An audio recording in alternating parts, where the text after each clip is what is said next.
Hi guys, my name is Christina and welcome to my channel. I started my channel a year ago, literally a year ago. I started it in the end of 2019, right before the new year, and now my year is turning 1 year old and this is amazing. Thank you so much for every single one of you who subscribed and been following the channel. It means a lot to me. We are currently at 170 subscribers and that's crazy. I know it's not like YouTube success, knowing how big YouTubers are doing, but to me it means a lot. My channel went from nada to 170 people watching it and it's amazing. Thank you so much. Creating this YouTube channel, it was a very good idea, and 2019 was like a meh year for me. 2020 honestly for me was better. To me, creating this YouTube channel was my act of defiance, of trying to make things work for me and trying to do what I want no matter what other people do. And I'm really having a blast with this YouTube channel and I'm really enjoying sharing my knowledge of creating comics, writing comics, drawing comics with you. And for those of you who are new and who are just discovering this video or this channel at all, just to premise, my name is Christina. I draw comics, write comics. I also work in VFX industry. I do a lot of art freelance, but basically this channel is mostly about comics and how I draw them and how I write them. I have this one big comic that's called The Book of Contradictions, and this basically a channel about how I create it and what I learn along the way. As a comic creator, this video is gonna be a review of 2020 of what I drew during the year as somebody who actively draws and writes comic. So this video is going to be more like a podcast type of thing, so you can turn it on and do something else entirely. I'm gonna have videos rolling of me drawing, like screen recordings, but I'm mostly gonna be just talking, reflecting on how certain drawings went and what I was thinking about, and basically it's a long, chatty, podcasty with visuals type of video. Just letting you know, it's gonna be super long. It's meant to be super long. I'm gonna spend hours editing it and it's fine. But yeah, basically in the beginning of the year, right actually before the beginning of the year, I bought Camtasia Studios. It's a recording program to basically record your screen, and it's great because it's procedural, so it doesn't slow down your computer when it records, because it, from my understanding, it's like records the script of what your computer is doing and then generates the video.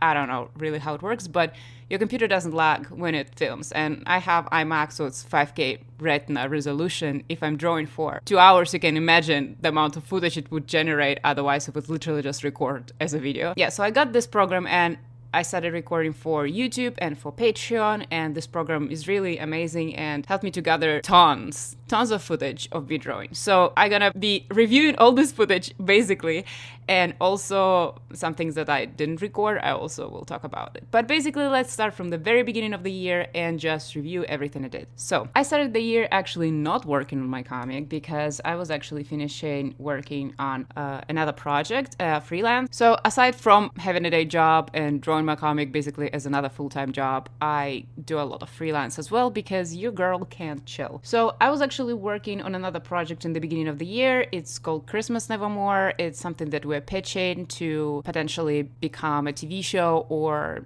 cartoon, maybe feature or something like this. So basically, I've been working on this project when it was in book form, like in novel form before I was illustrating it, and now I've been helping to create a pitch, create some like visual development material, some pretty pictures to basically interest producers and all of that jazz. So this is what I was doing actually in the end of the year. So I was wrapping up 2019 and starting 2020 with this project, and I also posted it here on YouTube, that I drew a poster thingy for this project for one sheet. With basically, if you want to present your project to someone, you have this thing called one sheet. You have like pretty picture if you have one, and just a very short project description, kind of to introduce the project, and if they like it, they can request more information, maybe script or whatnot. So I created this picture for one sheet, so when you show people this thing, they already can see the visuals. This is what I drew, and I drew it in different style that I usually draw. So this is basically lines and just filled color, no complex shading or something, and I actually had a lot of fun doing it. And this was the first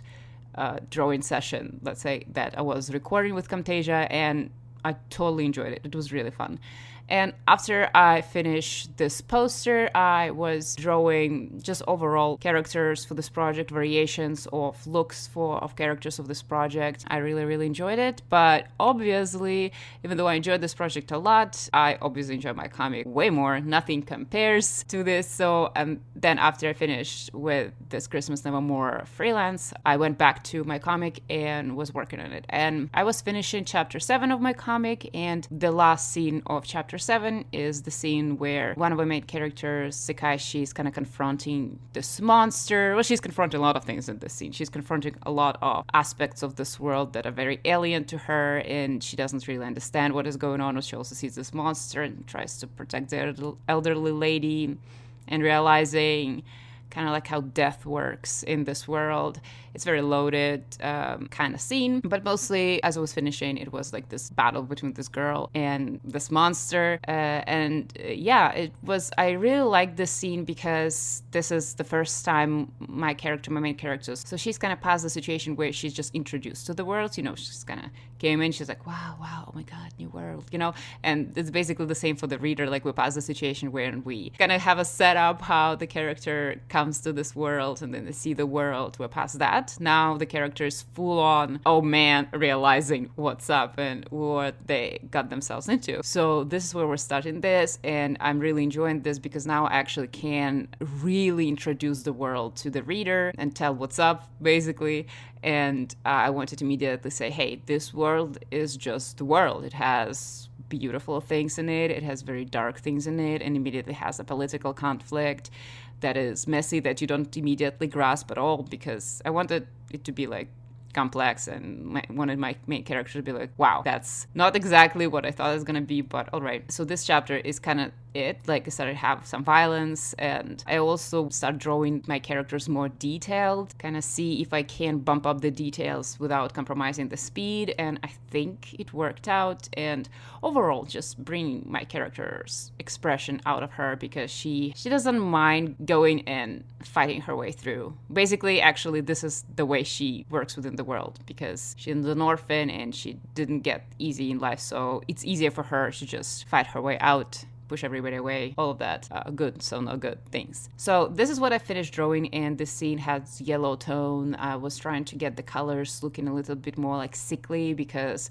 to create this feeling of unease, and even though it's like a sunrise, but it's like a little blinding, a little sickly, a little like uneasy colors, grays and yellows, and this is kind of what I try to achieve. And yeah, I really, really enjoy drawing it. And this is the first thing this monster makes an appearance, and they are important because they're not just a monster, they're connected to how races work in this world, and they connected to why there's certain prejudice. It's just a little introduction of a very serious conflict and very serious problem in this world. So that was really fun to finally introduce this monster. And as I was drawing this, I created a lot of videos along the way as I was describing what I was doing, basically this scene. Then what I drew, I started drawing certain supportive material for Patreon. I drew Kalyanol. It's kind of like a capital city of the world. It's more complicated than that. Basically, Kalyanol is the central city, the governing city of 4 provinces. Each province is almost like a country, 4 provinces. Together, it's, I don't know, think European Union maybe, something like this, and Kalyanol is the city in between. And I was kind of describing the situation on Patreon, explaining what it is, and I drew Kalyanol, basically. That was one of the supportive drawing I did for Patreon. Yeah, and I really enjoyed it. It was a speed painting type of thing. I had a lot of fun, and also because I didn't yet draw Kalyanol for my comic itself. It doesn't yet appear. It actually wouldn't appear for some time, but it's been mentioned quite a lot, so I figured I might as well draw it, and as I'm explaining what it is. Then I finally started working on chapter 8, and chapter 8, I'm really proud of what's happening with this chapter currently. This, again, chapter where things are becoming more serious, the tone becomes darker, and we get into a lot of extra information about other characters, and learning more and more about conflict that happening in this world and a lot of things. Basically, it's becoming more real. Basically, it's not just we came to this world, now we are in this world. What is this world? How it affects us? And I also, in this chapter, I really wanted to bump up the quality of drawing, again, not sacrificing the speed. And I started, as I usually start, with lines, and as I have all the lines ready for the whole chapter, I started creating the first background for the first scene.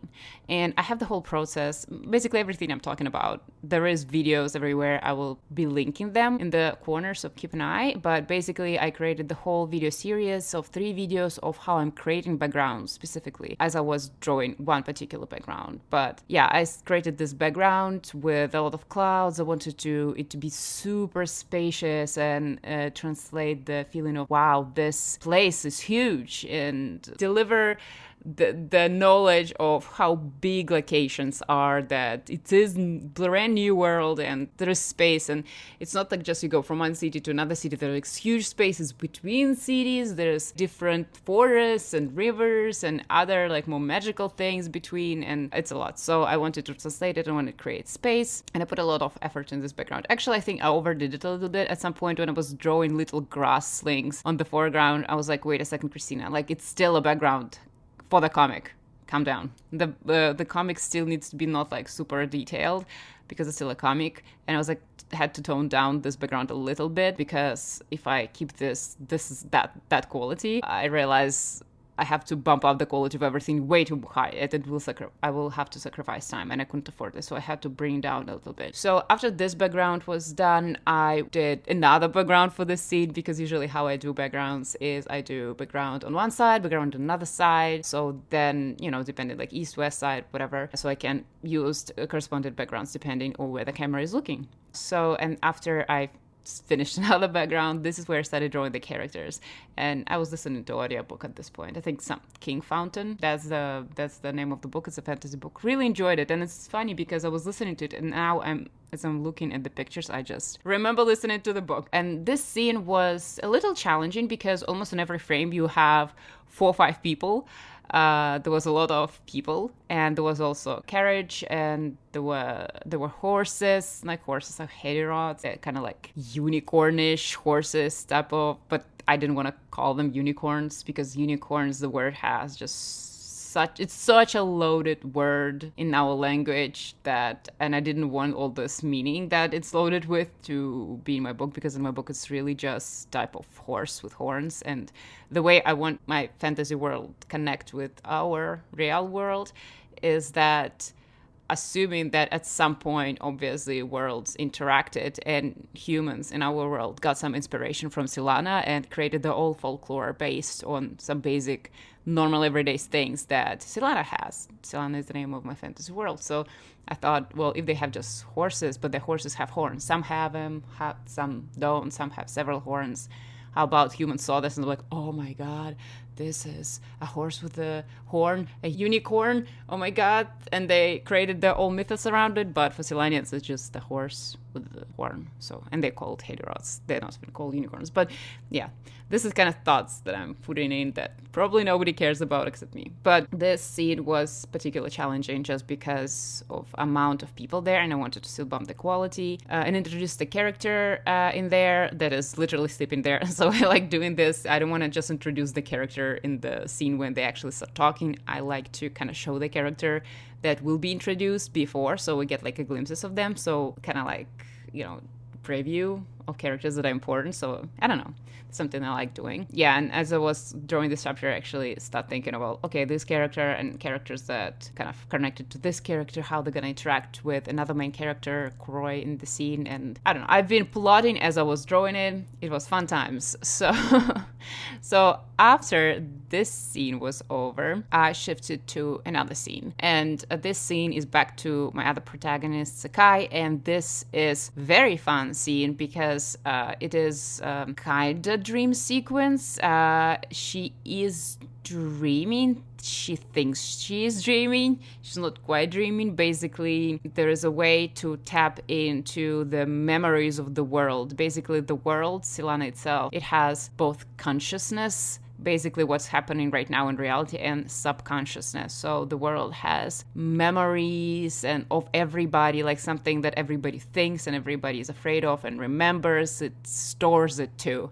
And there is a way to tap into it. So it's like the main characters start tapping into this aspect of the world, and she doesn't know this yet because her own personal interest of what she wants to know kind of guides her through this vast sea of information, and she basically sees something that is relevant. So she's just assumed like relevant to her own interest. So she's like, oh, I guess I'm dreaming because this is something that I've been thinking about the day before. So so she has this dream sequence in which she sees another character that is a mega important character for the whole story. It's just one of those major characters that affect the plot a lot.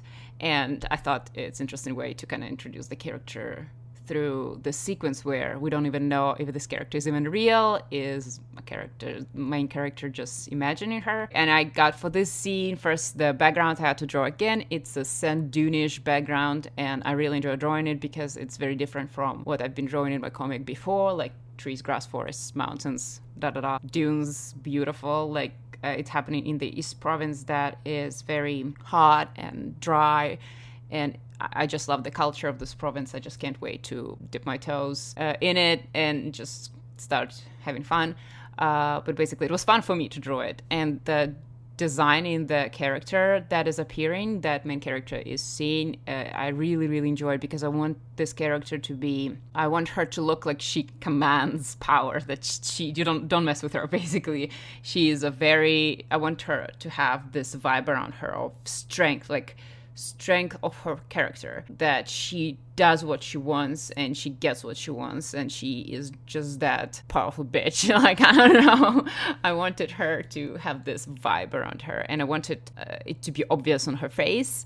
And I also experimented with her appearance because in my world there are two races. So what I call races in my world are there's just two. It's the one created by the god of light and another one created by the goddess of darkness, basically, and they look kind of different. One have white hair, and otherwise they're normal human, look like human, and other ones they have dark hair, like black hair. They have tails, they have ears that are different and they can move, and basically their feet have just two toes with claws, so they kind of look different. And again, I thought if humans saw them, this is how they envision devil or something like Than or creatures like this. So I wanted also this race to be reminding you of some human folklore, because again, I assume that the world interacted at some point. So this is what I call races in my world. But other things that we humans in our real world that is very problematic call races. In my world is nothing just but like where you're geographically were born. So if you're born in the very hot environment where there's a lot of sun exposure, so you will have darker skin just to protect you from the sunbeams. Or I also have characters that look very,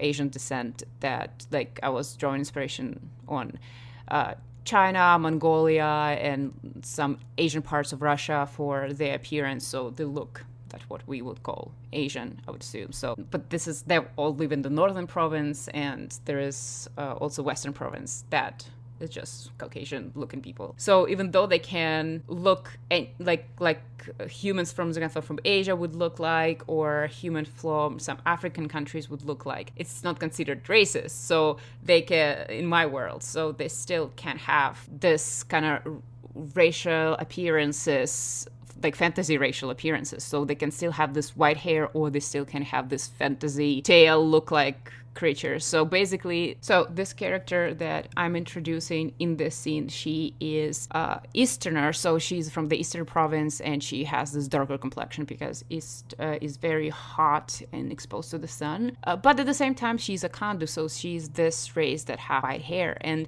I like just the look that it would give her, like that she has this beautiful darker skin, but then her hair is like, I didn't draw them white because I still assumed that her hair still would have a lot of melanin in it, so they're more like yellow.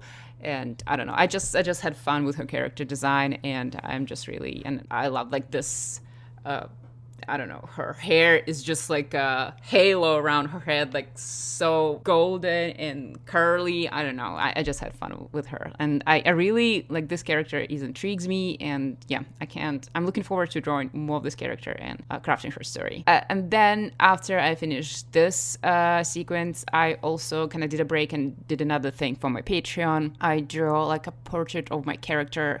It was also to just, show the drawing process for my patrons, like kind of like extra stuff, because I don't want to just I have a tier when I literally show them everything I draw for the comic, but some people, I don't want to spoil them, so I have a tier when I draw and show them process of drawing something that is not like spoilery, I mean. So I drew this because I also want to start doing like character profiles, like explaining basic things about the character, like the height, some basics information so people can keep in mind. And I thought if you put portrait, it's going to be better. So yeah, this is another thing that I drew, Sakai's portrait, and this was fun, quick, nice, really loved it.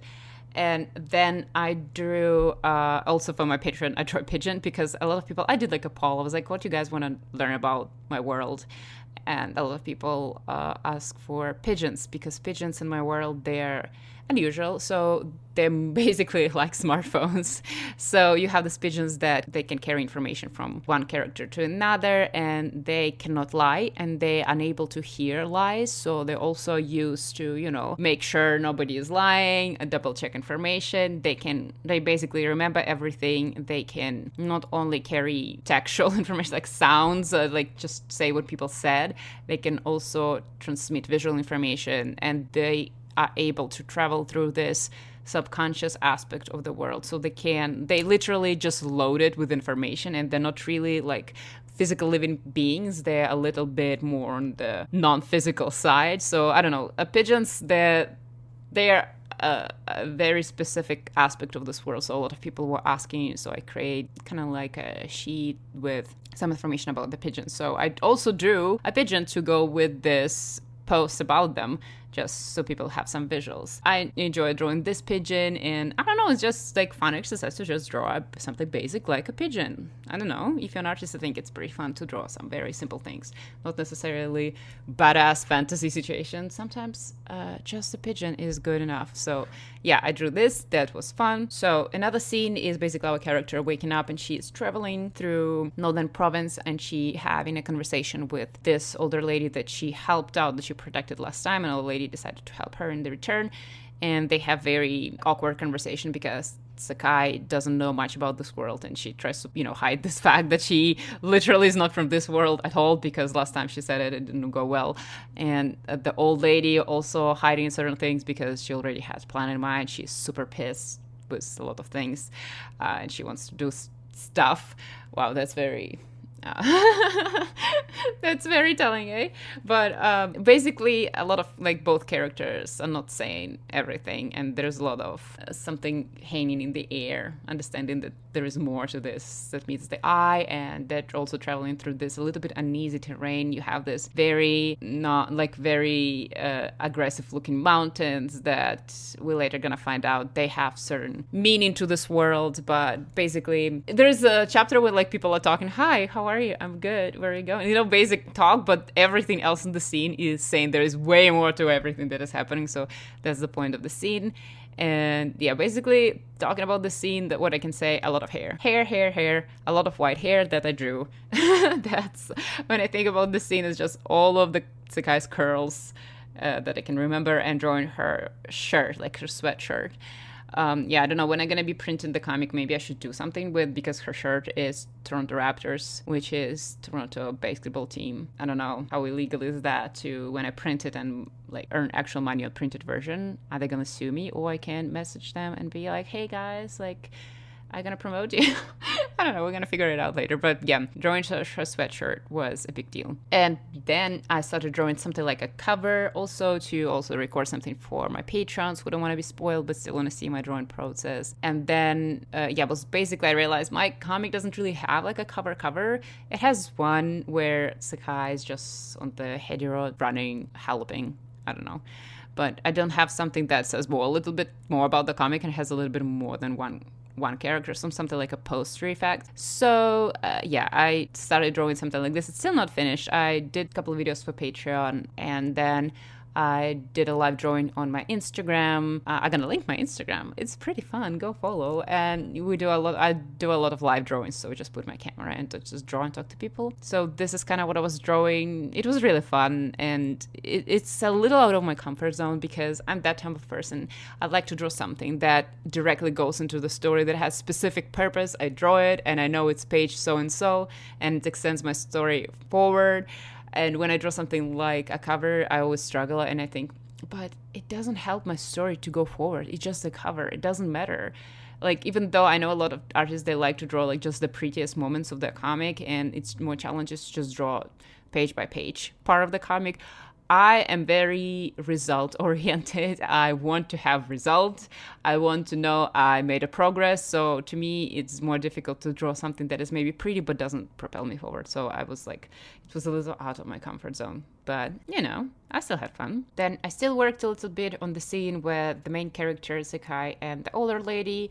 And also, the scene kind of has some flashbacks, and one flashback happens to something that we haven't seen yet in the comic, and another flashback happens to something that we've seen in the comic before. First flashback is we're actually showing a little bit more of the mother of the main character, and her mother is also an important character, even though she's dead by the time the story starts.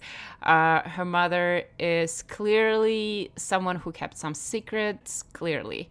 And we get glimpses of her mother a little bit, and we also, as the story goes, realize that Sekai's memory about her mother might be very biased, and which classic, all kids are biased about their parents. Especially the ones who they really, really loved. So we get some information about her mother sprinkled throughout the story, and we as readers started realizing, what is up here? So this flashback, we're gonna see them talking in the park, and it's another completely different location. So basically it's a scene within the scene, how I like to think about it, because it required its own background, its own color scheme, and all of that. This scene also, I think, is just 3 panels, maybe. But it has a lot of important information in there. I like giving information where I'm not specifically saying, ooh, check this out, important stuff right here. More like it's just a sentence in passing that is implying a lot of things. So this is how I like doing it. So this was another like scene within the scene that I drew. That is a flashback, and another flashback happens to something that happened in the comic already that we actually seen. And this flashback happens like where the main character recalls what been said in chapter 3. Yeah, it was said in chapter 3. So basically she recalls but like she's talking to this older lady, and by the way this older lady is talking about certain things, she recalls something that another character told her before, and she applies different meaning to the situation. She starts thinking, oh, okay, maybe there's more to this world. This means that maybe that thing that another character said meant more than I thought.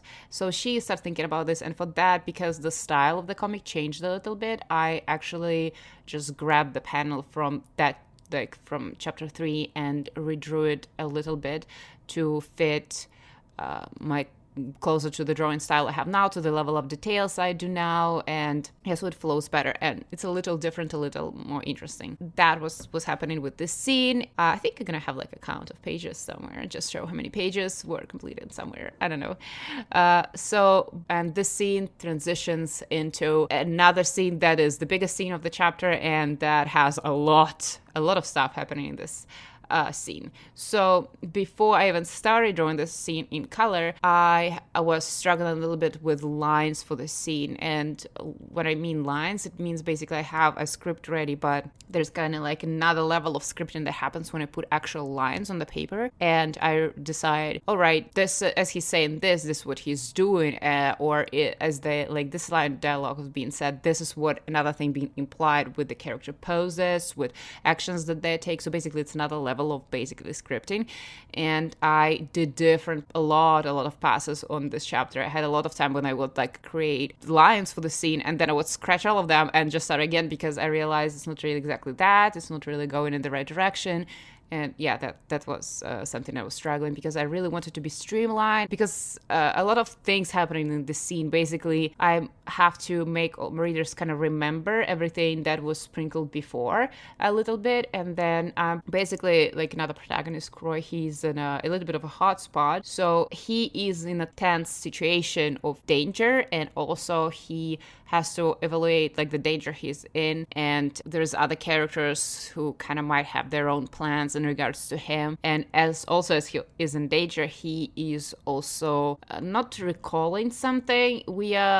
He's not having flashbacks as Tsukai is having. So Tsukai is actively remembering. She's like, oh, this reminds me of that, and she is actively remembering the scene. Croy is different. He's not consciously remembering the scene. He had some memories that are traumatic for him, and he doesn't consciously remember them. He remembers them. He doesn't have a choice on when they're gonna pop out in his head. When he sees something that reminds him of the experience that he had before, he is kind of triggered in this state when he is reliving the situation that happened. So his memories are coming very spontaneously almost, and he has no control when they happen. And when they happen, he is engulfed by them. It's not like he's like, oh, check them out, and then continues living. It really shocks him, and he gets a little bit out of it as he sees those memories. They're stressing him out. And so this scene kind of has both. He's actually in real physical danger. There is also a lot of plotting going on. He is also thinking, he doesn't have a solution, but he's thinking about his way out. At the same time, he is learning himself a lot of things about what happens in the world politically, in the northern province especially. And at the same time, he's kind of triggered, and he has some of these memories that are also for us as readers to learn something about this character, like a little bit more, to get more glimpse about what is his story. Because with Tsukai, we kind of know what is her story, or at least as much as she herself knows what is her story. Croy, on the other hand, is the character that we're not introduced from the very beginning. We don't know much of his story and his agenda yet, and this flashbacks that he's having that out of his control, this is what gives us some ideas of what might be going on with this character. So there's a lot of moving parts, and so a lot of aspects. First, like, just the character has to have flashback because it just makes sense, just to show that this is kind of what he's suffering with, and then show the situation that he's in, because the situation is also set up for resolution in another scene. And at the same time, I'm kind of letting you know more about Croy, who he is, what is happening potentially a little bit more. And also I'm through these flashbacks and through situation kind of letting you know more, like the reader, more about what's happening in the North Province and what is maybe the point of the whole story. I don't know. So there's a lot. So this scene has a lot that happens, and it's just, I was a little bit struggling to get it all streamlined just the way I wanted, and to make it right, and to make it seamless, so all these pieces fit together, and you don't just really read and that, oh, this is where the writer setting up this, or this is where the writer is doing that. I didn't want you to obviously see that, so I was a little bit struggling. So, but once the lines were completed and I was happy with the writing, I started working on colors. I like doing these transitions in the scene, where there is one time of day when I'm just starting the scene, and there's another time of day when I'm finishing the scene, so kind of show that the time is fluid and we're not stuck, like, it's not like a script exterior, sunset. I always want to show you how other characters are in relationship with other characters. So for example, Tsukai, we saw her and we saw that there's evening there, and now we transition to Kuroi and we see that this evening transitions into the night, so we understand how the time flows regardless where the characters are, so they're still all in the same world. I don't know. So it starts with sunrise, and then obviously background time. So I drew these mountains in the sunrise aspect, then I drew those mountains in more of a night aspect, like more evening-ish, and then completely night. And I actually remember I was watching a Final Fantasy VII remake playthrough during that, so again, as I'm looking at this background, I'm just remembering Cloud going with his sword and killing everybody. I don't know, that's like weird things that happen when I draw. That's what I started to draw, and I drew another background that is just facing east side, that is completely dark already, and it has all these wagons of other people traveling and lights and all of that, so I was drawing that, even though it's a comic and I want to get to the next page as fast as possible and keep the story going and keep it evolving and moving forward with this, I still want to make the worlds lived in and put some extra details, people, lights, and everything in the background so that it feels like a real setting. So it just feels like still a real world. And I don't know, that I was focusing a lot for this scene. And I really enjoy drawing it so far. The scene is not yet finished because our next stop for what is happening is that I didn't decide. I realized that actually, obviously, I'm creating videos about this on this channel as well. But basically, I realized, it is time to prepare my comic for publishing and have it all put together and just organize it. The problem is that it was a lot of reasons why I didn't do it yet. And the reason is because my first chapter is just style-wise. I really dislike how they drawn, just because I drew it very early. I drew it like 8 years ago, and I don't like how they look now and how they don't blend with the comic at all.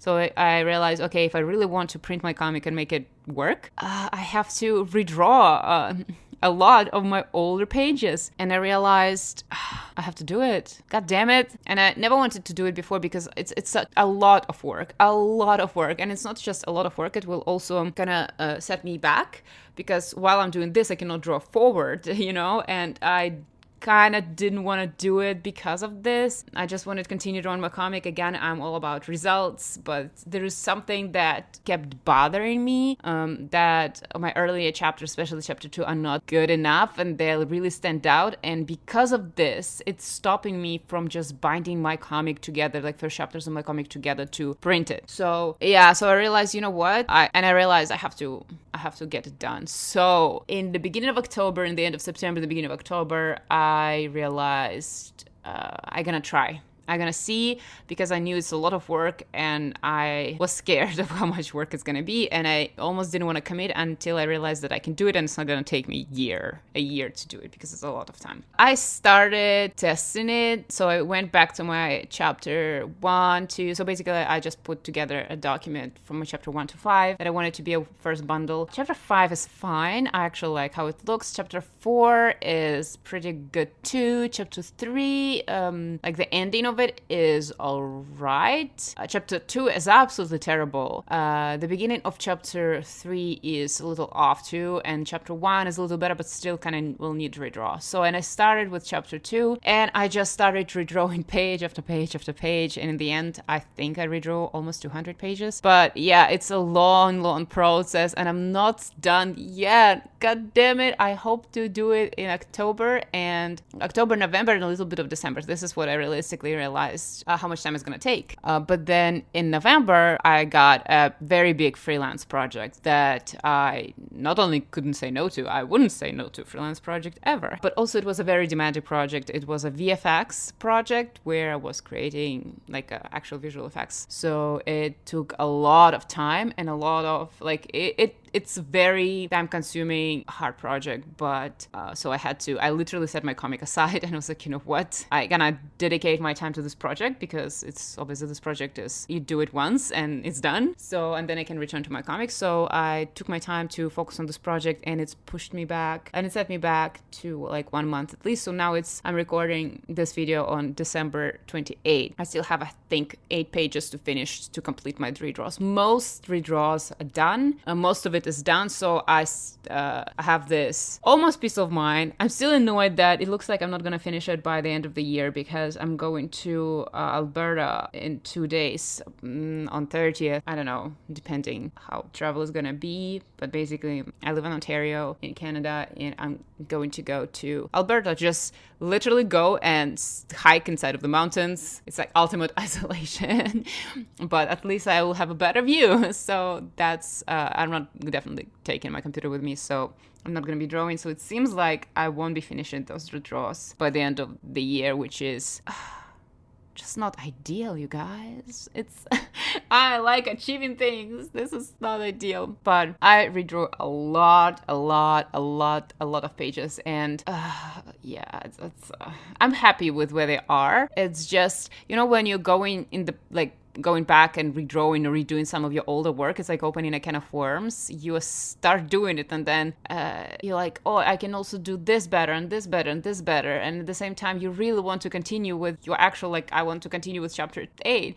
And every time I open chapter 8, I still feel this feeling like that thing is not complete. I started but didn't finish that project. That's why I have to go. It's messing with my mind, you guys. So that is a problem.